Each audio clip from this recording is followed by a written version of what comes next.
Y'all remember Tokyo Ghoul, right?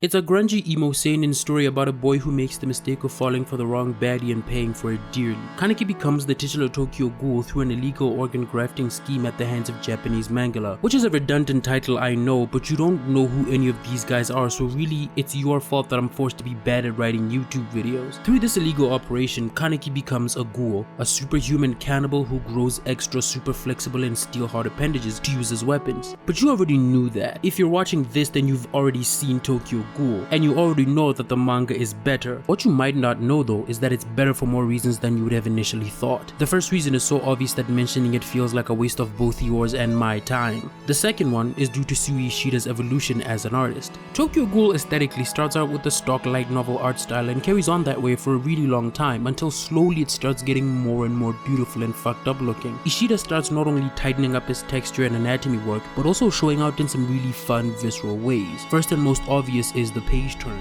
During moments of great stress, his pages are engulfed in black. The lines become dark and grungy, leading to pages that sell what would otherwise be an okayly written melodrama. The coolest example of this comes after the manga ends, when, with the benefit of a decade's worth of hindsight, he goes back to redraw that first chapter of Tokyo Ghoul, and seeing the exact same moments drawn by the same guy almost a decade apart really puts into perspective just how much of a beast he's become in that time. The poses are better, the moments are more dramatic, and he's better at staging his scenes, but most importantly to me, there's a lot more texture, and it's the kind of texture you can only get digitally. It's almost like the modern version of Tsutomu Takahashi, but instead of shitty printer paper and frayed brushes, it's Clip Studio multiply layer fuckery. A lot of modern mainstream digital art tends to look very flat even when the art is really good. Through some quirk of the screen tones available in a lot of digital software, or the way people often default to coloring their characters, everything ends up lacking dimension. Every drawing I've ever done has this problem, but that's just because I suck. That's just how it be. You are watching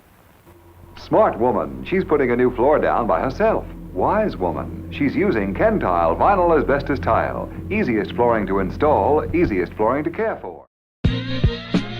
Choujin X is Sui Ishida's much anticipated follow-up to his hit manga, and it is much less edgier than Tokyo Ghoul ever was. The characters are much cartoonier and it's also genuinely funny sometimes. It's still fucking brutal though, but now those moments have much more impact because, well, one, they happen between moments of levity and are performed by characters that look like this, and two, in these moments you can see him drawing at a level well above anything he was putting into Tokyo Ghoul. It's amazing what you can do when you're not crunching on a weekly fucking schedule. Because Tokyo Ghoul was restrained by a style he had committed to long before he was the beast he is now, he kind of had to follow the models he had set out. Even when he deviated, he'd still have to defer back to that style eventually. Not to say Tokyo Ghoul doesn't look fucking incredible, but like, you can still feel that vibe poking through. What can you call it? Like light novel formalism? But here he's able to leverage the way these much cartoonier characters squatch and stretch, and not only make them more kinetic and impactful, he's able to pull through that classic horror illustrator in him and induce these goofy new characters with moments of fear and dread and like genuine excruciating pain. God, he's so good. Look at this girl being set on fire.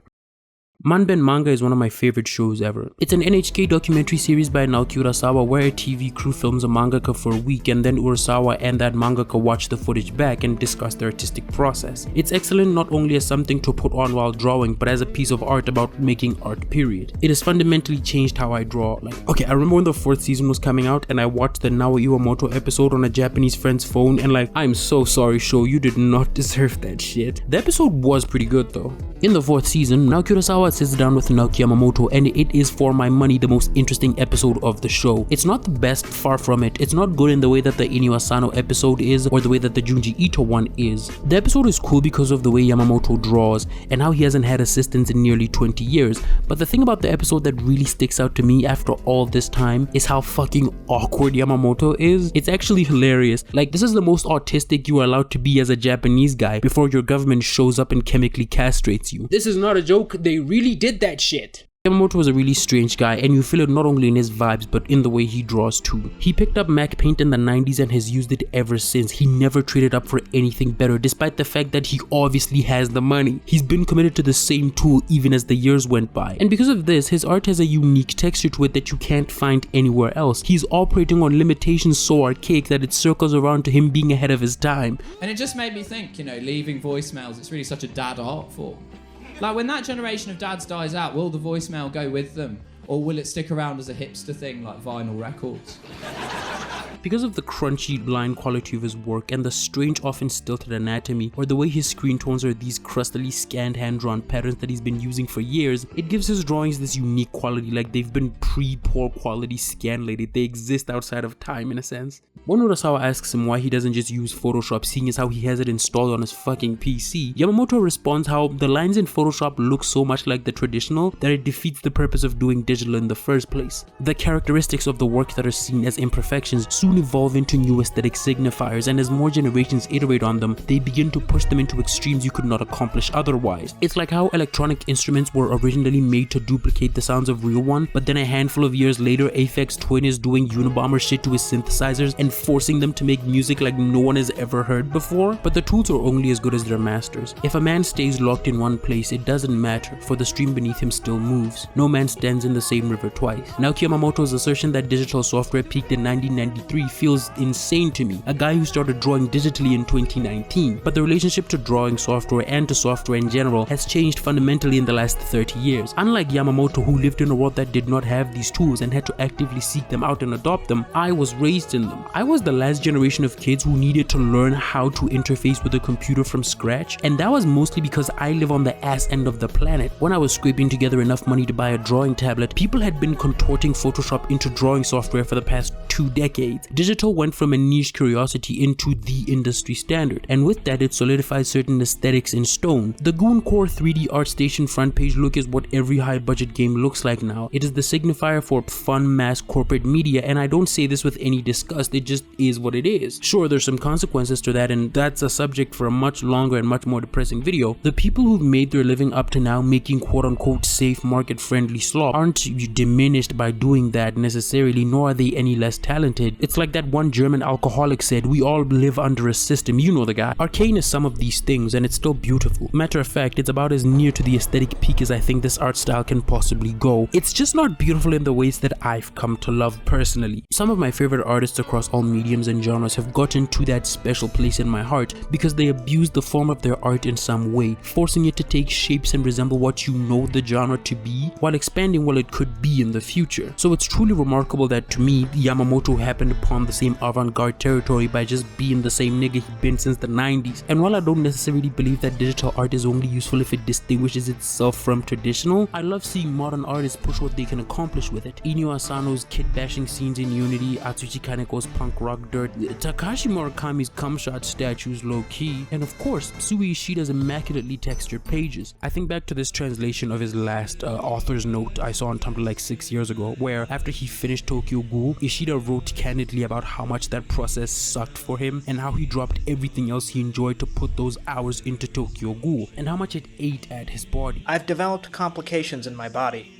I was scared at first, but after seeing all sorts of symptoms show up every few months, I resigned myself to the fact that this was the kind of body I had. Reading through these letters, you hear him feel like shit for so long, it makes me feel bad for the time I enjoyed Tokyo Ghoul. Like, I get that wasn't his intent in writing that, but suffering don't make you a better artist, it just makes you an artist that is suffering. At the end of this letter, he talks about the pleasant memories he has associated with manga and making it, and how he treasures this letter he got from Togashi that has a Hunter x Hunter storyboard scribbled in the background, and it feels reassuring, like a man is finally finding his love for the medium again after being crushed under deadlines for 10 years, and he's taking that love into his next work. It makes me happy that this work is being released on a sporadic schedule because, one, it means he's not fucking dying while he's making it, and he's able to operate at the peak of his abilities. Like, some of the pages in here are so fun and inventive, and it's not something you'd come up with if you had to grind a deadline. I'm glad he's able to take all the lessons he learned from under that insane pressure and channel them into a more fun, artistic artistically freeing manga. And to that effect, the point of digital art, if there is any, is the same as the philosophy of the people that made these tools in the first place. If you open Clip Studio Paint, you feel intuitively that whoever made this shit fucking loves the feeling of holding a G-pen. And while I will never know what a G-pen on B4 paper feels like, I know that the guys behind this really want to communicate that to me, and it's infectious. It's a joy for art and creating it that you can then channel into wanting to make your own art. So the point of all this, if there can even be said to be one,